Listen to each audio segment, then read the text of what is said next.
agreed with me. My role was a little different. Well, why don't we just start with questions today? How about that? Although it is an anniversary today, right? Today was the gold medal winning game. The U.S. beat Finland. Yeah. February 24th, 1980. Yeah. Not the gold medal game. They won the gold. They won the gold today by winning today. But Yeah. it wasn't a gold medal game, though. It was round robin that decided it, correct? No, this was the game that decided. Yeah, it was all done in a round robin, though. Yeah, right. In a round robin format. But it was the But they had to win this game today Right. in 1980 against Finland. Right. Isn't it ironic? on a Sunday. Isn't it ironic that they finished the deal against the Finnish? Shh. That's a bad one. All right. Where were you that day? Oh gosh, I don't remember that day. The day of the Miracle game, I was here. That you knew, right? No, I was watching. Michigan State. He wrote an article about it. You don't read my stuff? No. Thanks, Dale. Apparently, you didn't see it. By the way, could we come up with a little better picture than that one? I'm just kidding. It's my freshman year. Oh, yeah. Oh, no, that was absolutely. Yeah, you had to go with that.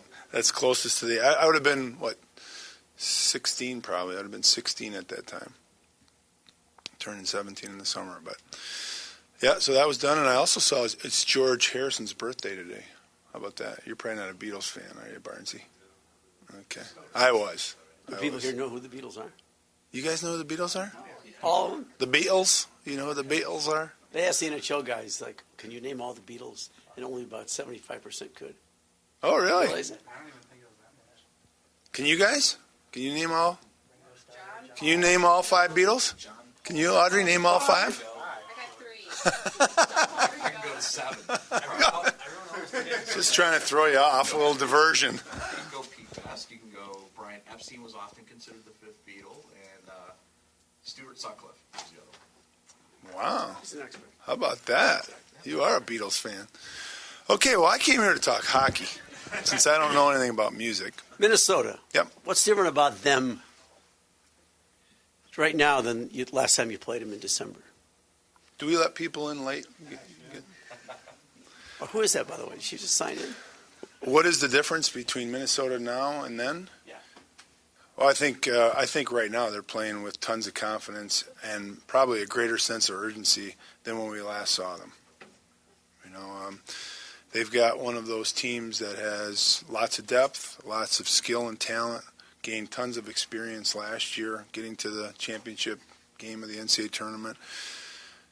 And I'm sure if you talk to coaches who have had those kinds of teams over the years, sometimes they kind of go through periods where they're looking ahead and not living in the day. And I think that's probably one of the challenges with a team like that, that they're probably starting to play, or they probably have been playing right now, like a lot of people expected them to play. So to me, it's not a surprise. Really good team, depth, goaltending, dynamic offensively. Their power play caused us fits last time we played here, and it's been causing fits for everybody they play against. And they play a good defensive brand of hockey too. I mean, they're very capable in that regard. So I think they're probably playing. I haven't seen all of their games, but the games I've seen, it seems to me like they're playing as well as they have played all season, and especially at home. Last time they were home, they had a strong sweep against Michigan. That was a big series for both those teams at that time, and they played really well. And they went to Penn State, obviously got a split, tough place to play. So it'll be a tough one for us. Kind of looking back at the weekend, it was really a zero-sum situation where you guys didn't lose or gain any ground. I guess kind of with 8 games left in the regular season, kind of sum up where this race is right now, and how do you guys get over that hump? And is it a situation where you're counting points in terms of, okay, we need X, Y, and Z to do it, or do you just stay in that one-game focus? Well, first of all, I do kind of feel like we lost a little something, not so much in the point position, but we have less games to play now, and we're in a catch-up mode. So we could be sitting here today had we got a better result Friday night and know that everything was within our control, you know. And as you can see, I'm having a hard time letting that go. But anyway, that's beyond us. So we are where we are. We get that. But I don't think there's any point in trying to figure out the mathematics of it. We know the best we can do is go out and compete and hopefully win every game that we play. And I'm sure other teams are approaching it the same way. So we're just going to look at the first period of Friday night and work towards getting the best result we possibly can and then work towards the next game. But I don't know what it will take to win the league or to finish in the top 2 spots. But if you want to give yourself the best chance to win or get there, you got to win as much as possible. And obviously, in our case now, we're going to have to rely on some other people to lose. Hildebrand had his 4th shutout of the season. He's put up some pretty unreal numbers since the beginning of the year. So is this the best you've seen him play since he's been at Michigan State, and what's allowing him to do it? You know, it's hard to say if I could say it's the best he's played. He's playing really well, and I think he's in a good spot. I really think he's in a groove. I think our team's playing well defensively around him, and I think we're limiting the number of huge stops he needs to make. I think that's been consistent all season. So I think he's in a really good spot right now. There are games, as you guys have known or have seen, that he's played phenomenal over the past 2 seasons, and I think he's playing really solid right now. He's in again, being repetitive, I think he's in a good spot. And so I want to see him sustain that, and I expect that he will.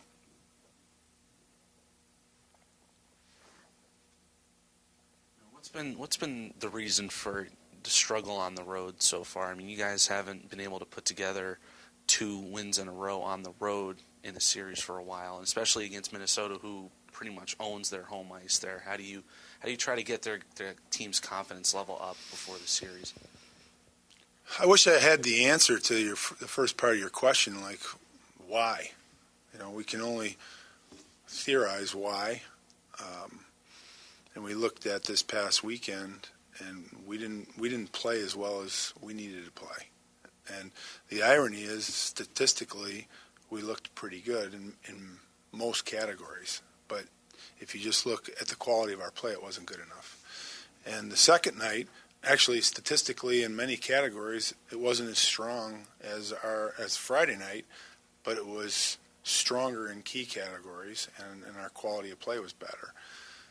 We know we're going to a tough place to play. We know that's probably one of the tougher places to play that you'll play, and we're playing against a really good team that's kind of hitting stride, playing with a lot of confidence. For us, there won't be any issue with whether or not we respect the opponent, because there's no doubt we will, and we should with everybody. And yet, at the same time, we just have to go in there and focus on how well we can play our game and hope that will give us a chance to have success. And, little differences with the big sheet ice. We're not going to make a big deal over it, but it's a factor. And we don't play on it often. So, obviously this past weekend, it's bigger than what we play on normally. And so maybe that's good, that we're going back-to-back to be on bigger sheets. But I think as a team, generally we're gaining confidence. I think we're gaining confidence. And I don't think it's so much so far it's been on the road. I thought we had some inconsistent play at home, from night to night. And for the most part, since we last played Minnesota, I think our consecutive game effort overall has been pretty good, with the exception of Penn State and now in Wisconsin. So to me, what's most important is whether it's at home or on the road, we go out there and play 6 good periods. And we'll focus on that and talk about that, and have been, until we drop the puck for the first. You kind of just touched upon a little bit of my question at the end there, but Neil asked how different Minnesota was from the first time you played them to now. But how different are you guys compared to the last time you played Minnesota to now, and how has your confidence maybe grown from that game, those games? I think we're a different team. I think we've gained experience, and I certainly think that we're playing with more confidence than we played with before. I think we have a better understanding of who we are, and I thought we got away from that a little bit on Friday night, of really embracing who we are. and we were much better on Saturday night in that regard. And so I think we're a better team. In fact, I know we're a better team, and I've been saying that for the past couple of years. I'm seeing our progress, and now we're starting to see some end results that have improved, which helps lend to greater confidence. But I also think we still have to learn and understand who we are and what it takes for us to have that kind of success. And so this past weekend probably helped us a little bit in that regard, even though it's a painful lesson to learn in that manner. I'd rather learn it through a win and playing poorly. But, it is what it is, and we'll deal with it. But we're definitely a better team than we were last time we saw them in December. Following up on that, 1 month ago you were coming off a 5-2 loss to Penn State. Maybe your worst performance of the year. No? I don't think it was our worst performance of the year, but it wasn't a good performance. Point is, you were 7-11, and now we're talking about you on the outskirts of contending. Is there any sense of accomplishment in that? Oh, the progress. I would say rather than accomplishment, progress. It's a sense of progress, which I thought we've been progressing all along. I really have. If you look at our quality of game, it's so much better today than it was 6 months ago, a year ago, 2 years ago. It's so much better. And our ability to make plays, our ability to possess the puck, our ability to create offense, even though we're not scoring as much as we'd like to score, but producing scoring chances. All of that has progressed so much. So I'd be lying if I said I'm satisfied, and I don't get satisfied very easy. But I will say that I'm pleased to see our progress. Talk about moping Saturday and your wife snapping you out of it. I'm still kind of moping. You know what? I don't talk to her that often on the weekends when we're traveling, or even at home for that matter, I guess. And so I happened to call her because I was, my kids were playing and she was giving me an update on how they were doing. And I was griping about missed opportunity. And I always talk to my kids, and I was joking my family about looking ahead. Learn from the past, look ahead. So she was just giving me a dose of my own medicine, and essentially told me, stop your, I forgot what she said specifically. She could tell you, yeah, kind of like stop your whining and get going, get ready for tonight. Go get those guys ready. They need you. Yeah, go inspire them. So it was good. It was a good punch in the nose at 2:00 in the afternoon. You didn't punch her in the nose, though. Well, no, she was on the phone, but that's what it felt like. You talked her after the game? Oh yeah, definitely. She chortled like, see, I told you. No, it's just a matter of that's her. The same thing if the kids came home and were complaining about something. She tells me oftentimes I'm like having a sixth kid. So, no, she's a competitor. She's a fierce competitor, and she's been in competitive athletics all her life, and it's good. She's a real Robin to my Batman, I guess. She doesn't say much, but when she says something, it makes an impact. Or maybe Abbott to my Costello. Maybe that's more appropriate. Tom, Minnesota scores, I think, 32% of their goals on the power play. What do they do so special in the power play to give teams fits, and what do you guys have to do in your penalty kill situations to nullify it? Well, we have to not take penalties to minimize our penalty kill situations, number one. Number two, I don't care if it's us or anybody to stop their power play. Your goaltender probably has to be your best penalty killer. Number three, you're going to have to block shots. Got to block shots. And what makes them so successful is there's no one or two keys to their power play. You can't just try to go and shut one or two things down. It's got too many dynamics. So, you really have to try to minimize all those different things, including the number of power play opportunities you give them, because they've got guys who can shoot it, they got guys who can move it, they got guys who have a good vision of the ice to find open guys at the time that they're open. they're very aggressive on it. They can beat you on the rush. They can beat you in the zone. It's as good a power play as I've seen. And so last time we played, obviously, we did a very poor job. In fact, if I'm correct in my statistics, I think we've given up 12 power play goals all season long. And how many games have we played? 28 games.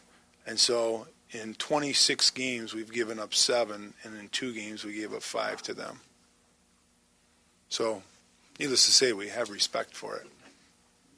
This is your biggest challenge of the year this weekend, right? Absolutely. Are you confident that your team is ready for it, or are you curious to see if they're ready for it?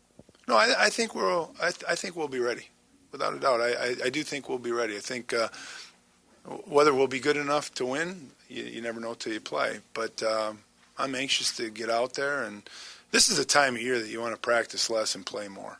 And so it's kind of fun to have a little bit of a different routine. So we're having short practices. I think we're in a good frame of mind. We'll get out there tomorrow, have a nice light workout, drop the puck and play. I think we're pretty much healthy, other than the normal nicks and bruises you'd have in a combative sport this time of year. And so, am I curious to see how we play? I am, but I do think we'll be ready to play. And certainly more ready than you would have been a month ago, right?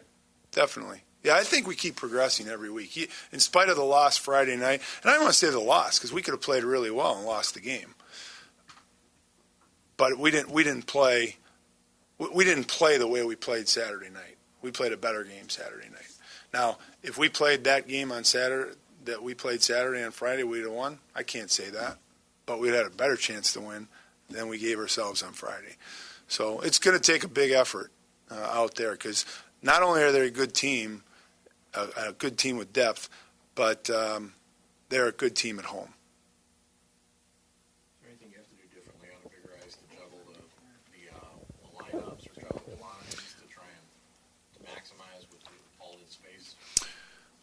I think you just have to be conscious of space, and defensively and offensively to take advantage of space. But defensively, the measurements of the rink from the dots in are all the same. Actually, from the exterior part of the circles, the hash marks in is all the same. So everything is lost or gained around that space. So you got to be conscious of that. The other pretty significant difference that we saw at Wisconsin, and we'll see at Minnesota, is their space behind the net. The goal line to end boards is more significant than most of the rinks we play in. And so that can change some of the dynamics too, as to how you defend, and kind of getting lost back there a little bit, and or losing people back there and that sort of thing. So I think that's where the rink has the most significant impact. And again, we're not trying to make too big of a deal out of it. Just be conscious of it. Penalty killing, obviously, you say starts with goaltending and blocking shots. What other aspects, Tom, has been significant as far as your successful penalty killing? Well, I think number one, I came into the season, if you guys remember, and I told you we only went with 4 guys last year, and that's hard to do. It's hard to sustain that. And 2 of the guys were freshmen, in Cox and Ebbing last year, and then we had Reimer and Wolf. So we kind of grinded those 4 guys out. So having more depth is number one. Number 2 is, I think, having players who can play off one another, and I think both as forwards and defensive pairings as much as you can. I think that helps a lot. I remember, having a yin and yang going with my partner when we were penalty killers, and I think, you kind of have a common mindset, and I think that's very helpful, very helpful. And so I think we've been able to find that. For the most part, we've got 7 guys kind of teed up that are in the lineup pretty regularly, or for the most part regularly. And there's 4 guys that we use the most, and then another pair, Ferentino and Keller. And then Connor Wood's ready too. We keep working with him. And yeah, that pair is one of our regular pairs, Ebbing and Cox, and then Ferentino and Keller. And if we need Woody, I think he's ready to do that too. So I think the combination of those things are what makes a difference. And now I think we're building the kind of culture that really we want, is where you take just great pride in this, and you want to be the best in the country, and there's no reason why you can't. And you put as much emphasis on that and take as much pride in having success in killing a penalty as scoring a goal in a power play, even though you don't get a So point if you only for it. take 2 or 3 penalties a game, then you're pretty confident that you can kill that situation. I have a high confidence level in our kill, and you'd like to have your kill at a level where you're so comfortable with it that you can play on the edge, and if you take a penalty, that just goes with the territory of being uber aggressive, And I'd love to be there too, But so right now we're we're about 87%. Is that what it is? I'd love to get that thing, 90. yeah, turning 90. Be clear, when you say Woody's ready, you don't mean Ron Woodward, right? You've seen Woody. You saw him in that alumni game last year. He's not familiar with his defensive zone anymore. He's got a good reach, though, Woody. That Woody. Tom, do you know why this series is a Thursday-Friday series? I don't. I'm assuming it's some kind of facility TV? schedule. I don't know that it's TV as much as, but I'm not positive. That I would have probably been clued in on it, but I don't remember. That would have been a year ago when that kind of stuff was being talked about, or pre-summer. But I'm guessing it's either facility oriented or television. Because we have a basketball game Thursday night, don't we? Yeah, and I remember last year when we had our Big Ten meetings, when BTN came and spoke to us, they talked to us about trying if there was possibilities of having lead-in games where we had back-to-back schools playing. Didn't have to be on campus, but if there was a back-to-back school, this happens to be the same 2 schools playing. Which maybe that was the reason, but I don't know that for certain.